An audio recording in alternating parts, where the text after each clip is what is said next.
Welcome to 2023 and a start of a great new year for Talk Commerce. What's new? You will see a new and updated show note platform. I'm so excited. I have a new library of music that I just got from AppSumo. Hundreds and hundreds of songs, and it's going to drive everybody crazy. No, just kidding. You're going to love it.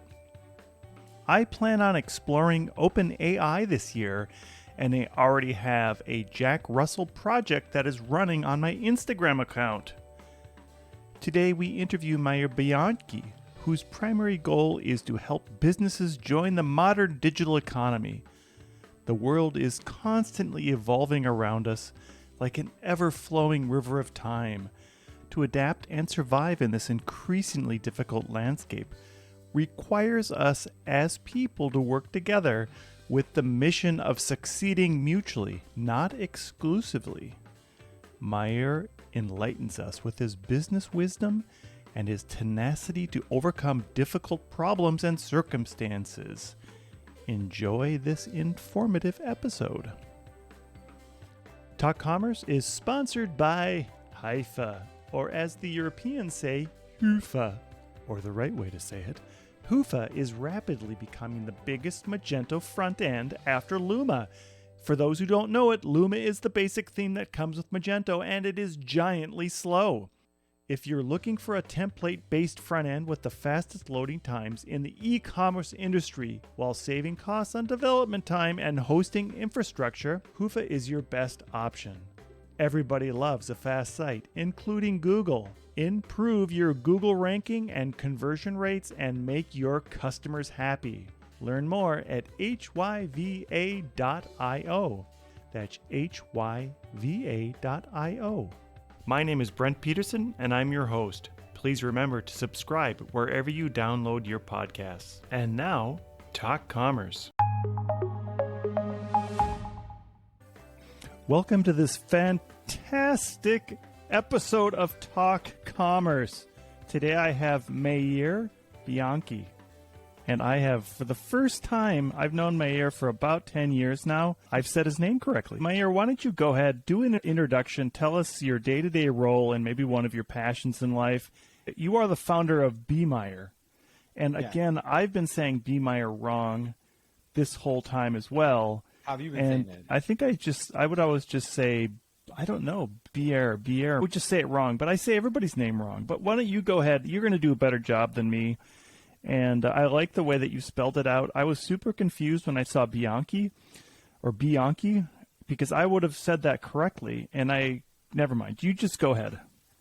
Yeah, my name is Maier Bianchi. Thanks for the introduction. I'm from Brooklyn, New York, currently by way of New Jersey, and founder of Bemair. We're an e-commerce solutions agency out of Brooklyn and web development, web applications, and other things, just like technology and helping people. That's what we're about.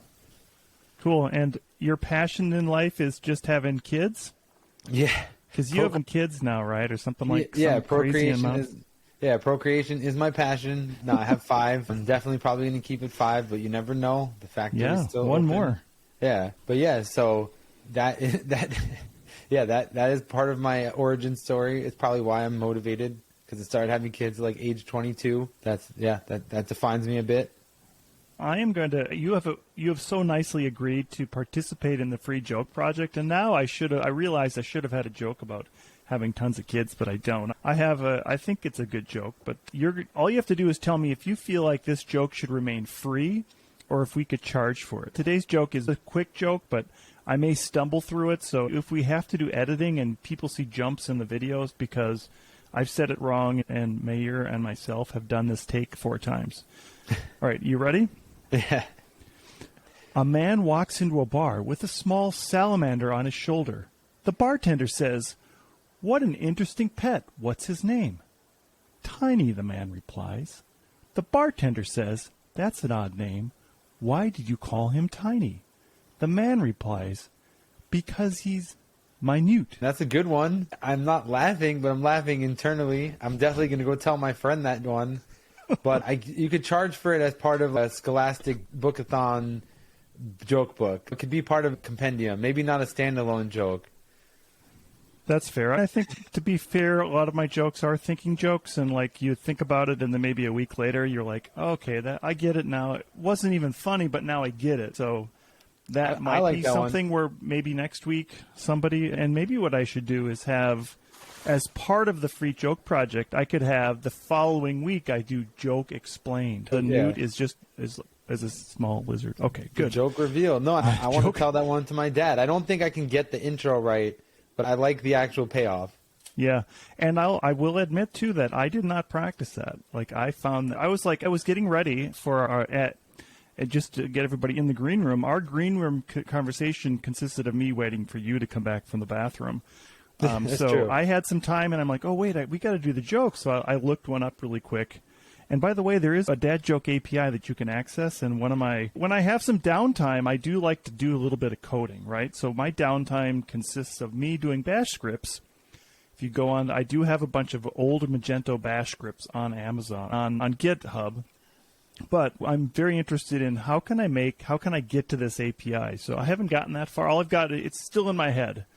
And I'd love to just, hey, how can I want to just send off a request and come back with the dad joke of the day? And then I'd have to filter them because some of them I'd get in trouble from Susan for saying them. But anyways, would you like to talk about e-commerce today, or what would you like to talk about? Yeah, I'm open to anything. That's my problem, is not always prepared. But so no, yeah, you can lead the witness.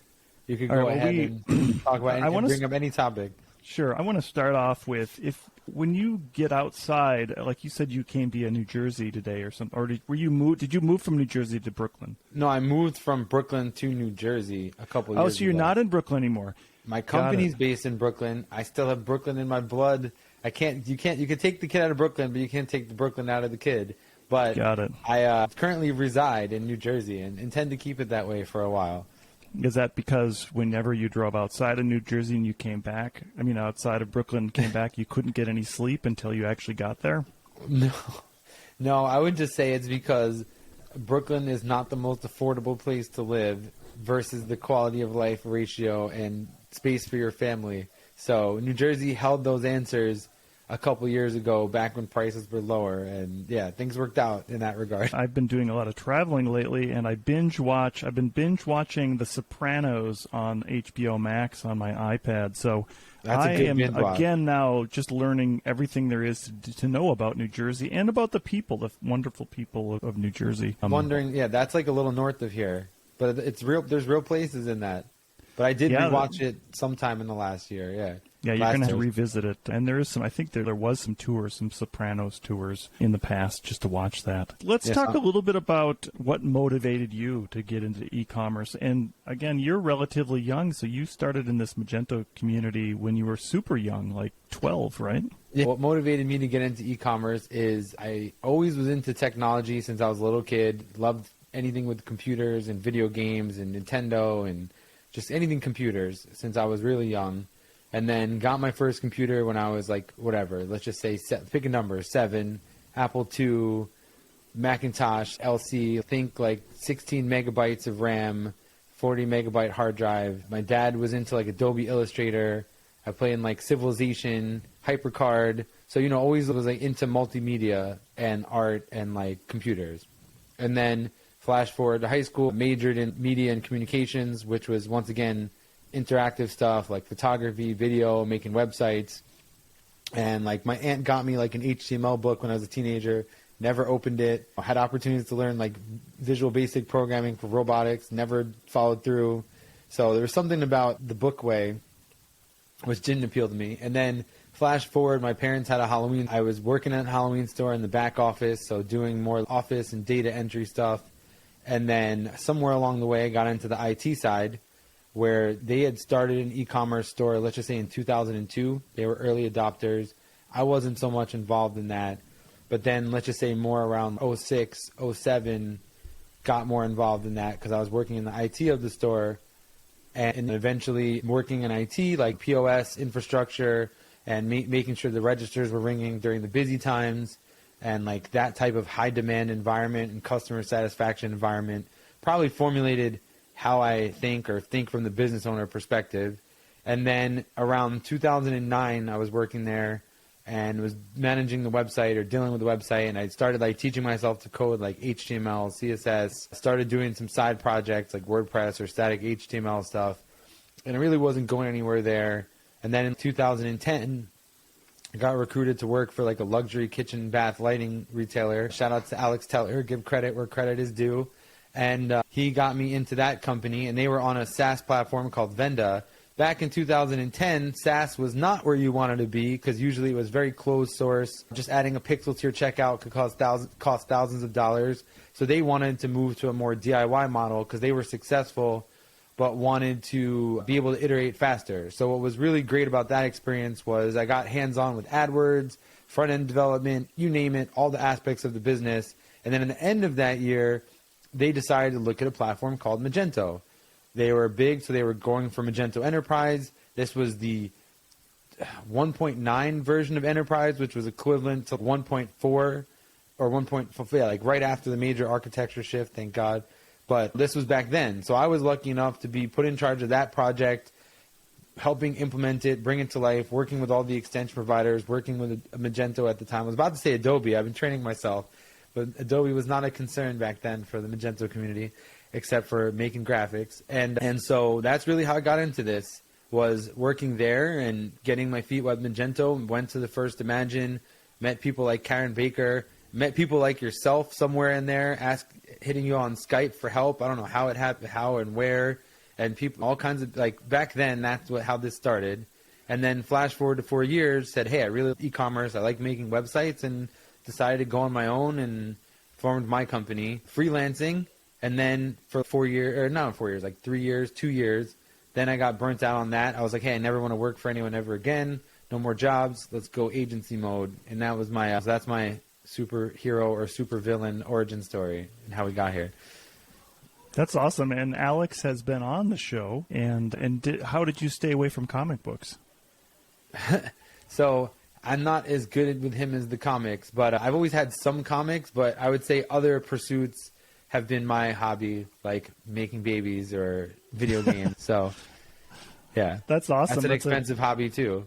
Yeah, that's a great story. Just so our listeners give some context, the Magento community has been around for about 13, 14 years. The very first Imagine happened back in, was it 2011 at the LAX, at Los Angeles LAX? And then that solidified the actual community of people. And it is really a community driver to make this happen. So it's I think, a unique time in space that we've had this, and we just saw each other at Meet Magento New York. It continues going, and not only do we make ourselves better professionally, but we also get making great relationships. And I had the pleasure of meeting you quite a long time ago, and just doing so many things across our space. Yeah, and I would just second that by saying there's relationships I made back then that still carry forward to this day. I was fortunate enough to meet the founder of Unergy, or people that like people who worked for Magento and support, and then introduced them to other people, and they became formative members of their company. And it's just been like this great, like a family reunion every time you get together with people from the community. Like when I saw you in Boston at a not Magento event at eTail East, and then just happened to sit down next to you at the table, I was like, oh, there's a friendly face. So it's just really comforting, because as things change, it's been a great factor out there.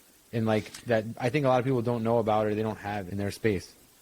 Yeah, I think that's, for me, and I started to attend non-Magento events in 2019 starting with the Adobe Summit. It was a Magento event, but I mean, it was 99% Adobe and 1% Adobe Commerce.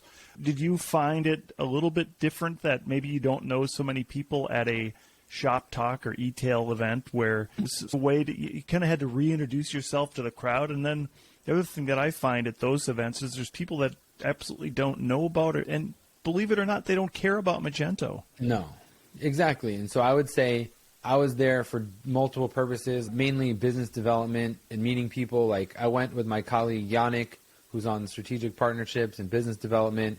And so it's different when you're with a friend and you're with someone. You have a different like move and stride to you versus when you're alone. I'm like pretty outgoing, but also more timid when I'm like by myself. I feel like more in my own head. But when you have a certain wingman fact, you are able to just get into different conversations or work the room as a team. And then also that was a conference focused on e-commerce, and I had a great time at eTail East back when it was in Philly some years ago. And so I had fond memories of that conference, like from 2014 or whenever that was. And so it was like just going there to be about it, meet with Shopify, meet with BigCommerce, meet with Adobe representatives, meet with partners like Aircall and WebEyes and so on. So it's once again, it shows kind of the growth because there were so many familiar faces, yet meeting new people at these events. And I would just say it's cool to see the spirit in general of commerce catch up because it wasn't always like this, right? It was a very different type of crowd. It was definitely a different type of vibe. And I think it just has to do with the soup of the day flavor and how this became the big industry and more different folks who weren't in the industry flocked to it. So now it's like one of the it places to be. So it's attracted more diversity in certain ways or more investment, which has led to more involvement. And so I would just say what's the dark side of it right now is that we're hearing about so many layoffs and so many people who are like at these companies there's a lot of things changing hands. And so once again, there's ups and downs and it's a whole ecosystem. And so for me, the community is really like there's just so many different facets to it. Do you find that being part of the community makes you a better agency owner? And maybe just from a Yes. educational and networking standpoint, Yes, that 100%. A client's going to ask you a question, and Maier's, oh yeah, I'm going to go ask Philip Jackson that or something like that. Yeah, no, I'm going to put a plug. Like for example, in Magento world, there's this thing called Mage Talk, that not Mage Talk, Mage Chat. Forget about Mage Talk. Mage Chat it's like this paid Slack membership where there's a lot of really smart people all in one place, sharing ideas, helping each other out. So it's like not just these. There's a lot of free communities like the Magento open source Slack with thousands of people in it where you could post a question to get an answer. But imagine a more curated place where you can go learn things and people are happy to share their playbook or say, hey, I really rely upon this integration or this extension or here's how we do it. And yes, I would say two things. Like I've struggled a lot in the last 2 years as an entrepreneur, focusing too much on what other people are doing and from a social media and watching, and getting all that in your head and, oh man, I'm not doing good. And hey, the truth hurts. But then at the same time, there's such a benefit to being connected to people because you learn so much. And so yes, 100% as an agency owner, and I'm always on the hunt for information for my clients. That's why we have so many partnerships. That's why we do the networking, is because these relationships really help provide a great way to just get support for people or answer questions. And I would say that's definitely a big part of the way I operate, or secret sauce, as you will. And I will also put a plug in for Mage Chat. Kalen often asks me, and I realize now that Kalen asks me in advance for ideas that he's already going to do and he's already proved successful. Soundboarding. Yeah, and I said, I don't know if I would do that. And then within a day, I get all these text messages. I already got 50 people. I guess it really did work. I wish I could move fast. He's good at pointing out the fact that I often give him poor advice. So, and that's also probably didn't have that answer the day before because that's how fast Kalen moves. Yeah. He's saying one thing this week and then the next week he's doing something different. And that's part of his genius, is the way he iterates and can just say, hey, because like I compare that to the way I sometimes do things, is where I'll procrastinate on something or I'll think about how I'm going to say something or do something for so long, not put anything on paper, but then when the time comes, that visual or how I envisioned it goes to plan. So there's some thought to it, but no, he's on another level with that. Can't disagree there. You could tell him one thing and he's probably already figured it out. Yeah, he's probably a really good chess player. I don't think I want to play him in chess because I'm a terrible chess player. I used to chess when I was a kid, but those days are long over. Tell us a little bit about some of your journey as an entrepreneur. You worked for Alex Teller, then you went off and started your own. You did and that's where I started as well in the Magento space. Yes. I did contracting, then I did an agency. Yeah. What was some of the frustrations around the contracting part of it? It wasn't so bad. It was the trying to do both, like contracting and having clients or whatever, contracting for multiple. Because remember, like I guess I'll put it to you like this, right? So I left and I didn't have any formal background in development. I had some certifications. I kept leveling up, but I had no computer science background, no PHP background, no JavaScript background. So I don't think I was the best equipped to get recruited for development jobs. but I was really specialized with the product. I really have a good work ethic, good focus on e-commerce. And so that's useful, but that's not a job, right? That's not necessarily a BA. That's not necessarily an architect. That's not necessarily this. So where I fit in well was in certain situations. So for example, when I left that company working for Alex and then went to, it's called Home Perfect. I just was like working with some other people on the side, setting up sites, trying to get involved in certain businesses. But then I got hooked into a company called Weed Maps. And Weed Maps is now a $1 billion publicly traded company. At the time, they were more of a startup going to enterprise. They're based in Irvine, California. And I had the pleasure to work for a brilliant CTO. His name was Bill Andriozzi. And he was leading this project that involved Magento. It was like a marketplace. And it was some really forward-looking architecture and headless and Elasticsearch and all this stuff back in like 2015. So I really had my eyes open to some advanced technology and also real like software development culture and that sort of stuff. So that was really, I would say, one of the most formative experiences I had. Was I went from a DIY, upload it via FTP culture to Git and doing things the right way culture and learning about like the software developer handbook. And I worked with some pretty hardcore people who were really sticklers about certain things, and that didn't necessarily mesh well with my style. And so at that time, I grew as a back-end developer. I actually learned object-oriented programming, eventually got my Magento developer certification, which to me I never could have imagined when I started out, the actual back-end one. So I was like, man, you're doing something right. But at the time, Magento 2 was coming. This was like 2015. Everyone was like, okay, the writing's on the wall. It's going to get a lot more hardcore from here. If you could program Magento 1, it doesn't mean you're good at Magento 2. So I started to get squirrely. There was some cultural issues in the company in terms of like how the Magento team was functioning, and I was a little bit frustrated. And so I was like, hey, I want to move over to the business side. I feel, hey, if I know the guy that created Magento, and I know these people, and I work well with all the top software people, and I can help speak these languages, hey, let me be a part of this side of things. And then that was okay. And eventually, like, there was this other company that was trying to recruit me to be a job. And I just had my 4th kid at the time. Or like, once again, I converted to be an employee for healthcare reasons and allowed me to get married and all this good stuff. And we had our 4th kid. And so it was more just like, I went as the situation developed, and I was less focused on building like an agency. I didn't think like that. I might have had different situations. Like, hey, I had the job, but also had a couple other clients or projects going on the side. But then really what happened was I was recruited by this company. And you know how once you're a Magento developer, you're getting hit up by recruiters like, oh, we need a senior Magento developer. And you could be like, hey, I just know this. And they're like, no, we want you to solve all our problems, and you're the guy. And they think automatically you're like a PHP lord. And that wasn't me.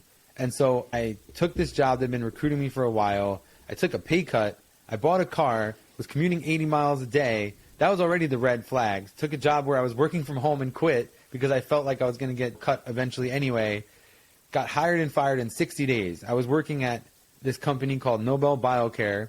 It's part of the Danaher Group, publicly traded. They're a multi-billion-dollar corporation. No lie, I logged into the Magento dashboard and had 1 billion in transactions. And I was like, okay, you've made it when you've worked on small Magentos, and then you see one that was 1 billion. You're like, okay, this is big. But the point is, I wasn't a good fit for the role they hired me for. It didn't work out, but I went from having an income to having no income overnight. And I was shattered as a person. I was very upset. You can imagine when you're a sole provider for a household, what that does to a person and your mindset. I didn't take it very well. And so 2017 was definitely a rebuilding year. And I'm not going to act like there wasn't some kind of help. I wrote an article about this actually recently on LinkedIn called Riff Happens, just in solidarity with people who've been laid off.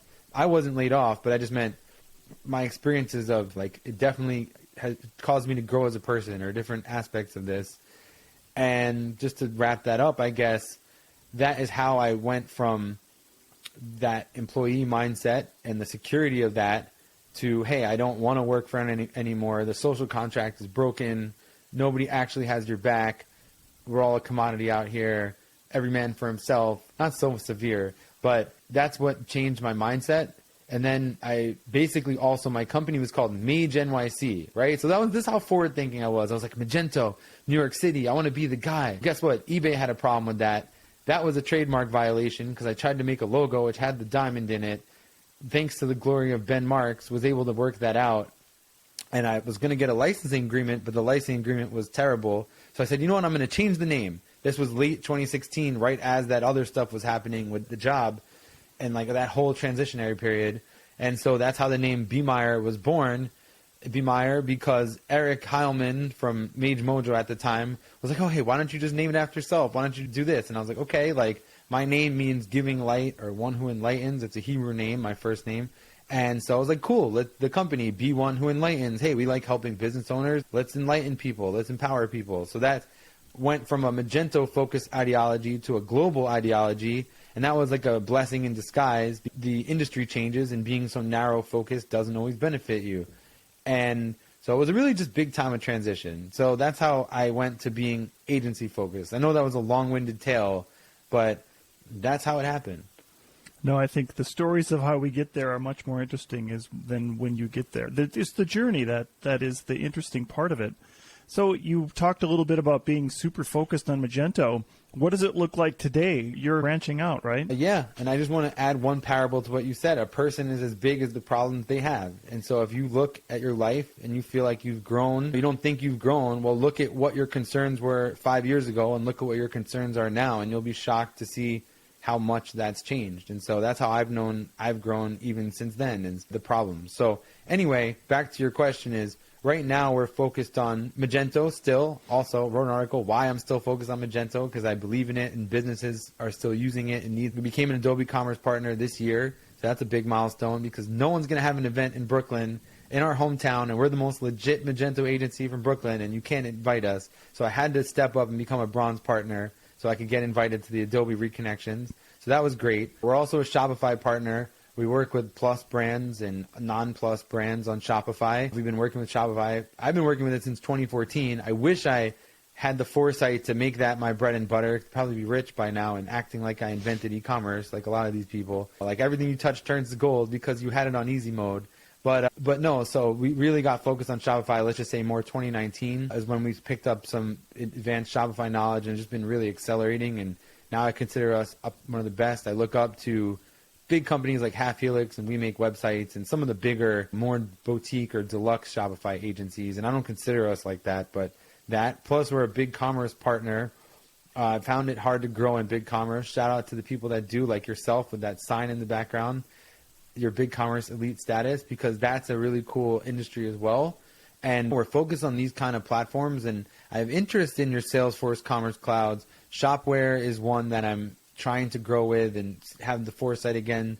Shout outs to Shopware. We're a Shopware partner at the moment, trying to help them make headways into the Americas. And also shout out to Ben Marks, since everyone jumped on the board when you were on, but I was trying before that, but he really was the catalyst for everyone. And so really, like, my focus is to utilize our skill set in ways that make sense, because now I'm currently trying to focus. And headless is another thing where we do, but unless you're exclusively doing that, or you have your own headless framework that you work on and constantly are using on projects, it's like any muscle. It's hard to develop your muscles if you're not stretching them every day.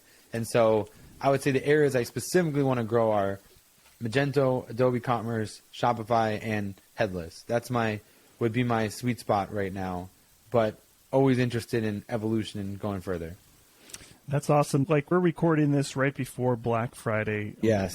It's gonna be a couple of weeks before this gets out. It'll be past Cyber Monday and all those fun things. And the aftermath. See you all in the aftermath. This will be an aftermath. In fact, I have a whole bevy of episodes that are being released over the Black Friday weekend.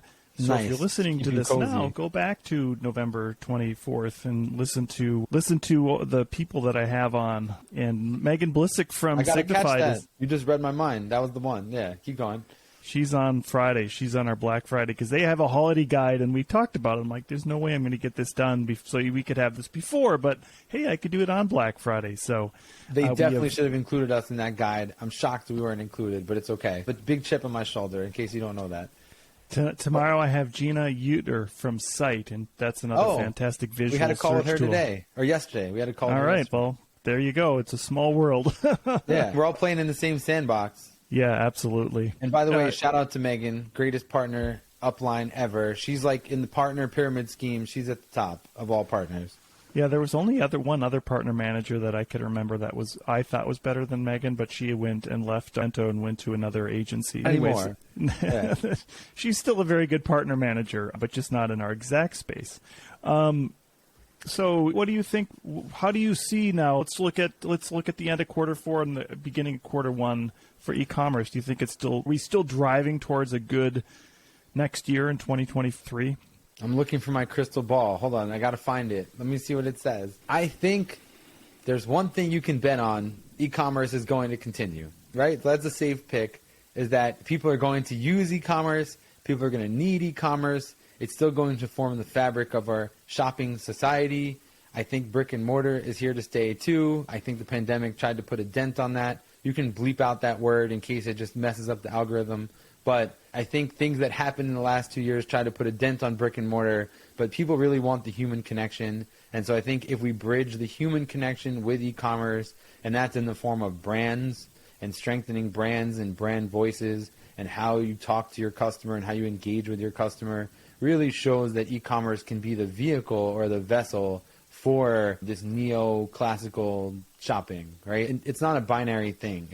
That's what I always enjoyed about when I worked back in the Halloween store was, hey, I was the guy who was answering the phone. If you had placed an order online, hey, I saw your order in the digital space, but then we called you if there was an issue or you needed to do a in-store pickup. We would prepare it for you. So it wasn't like it was this amorphic, faceless animal. There's real people. There's real stories. There's real people impacted by e-commerce. And so I think if we keep the human connection in mind, it's not going anywhere. I just think the problem is the commoditization, the ads, the ad-driven, feed the beast, venture capital-fed ecosystem might be drying up, and that's okay. It wasn't really healthy to begin with. But I think if we separate the two, and we don't just look at it as a chart or a line graph, but we look at actual, hey, a guy from X county, Louisiana, started X business, and it was either a lifelong family business, or it's a new business, or it's someone who's really small-time getting into it themselves on Shopify and starting their own dropshipping business. Whatever it is, it's how people connect to those businesses and the actual utility of what you're selling that is going to determine your fate, in my opinion. And also luck and also hard work. But yeah.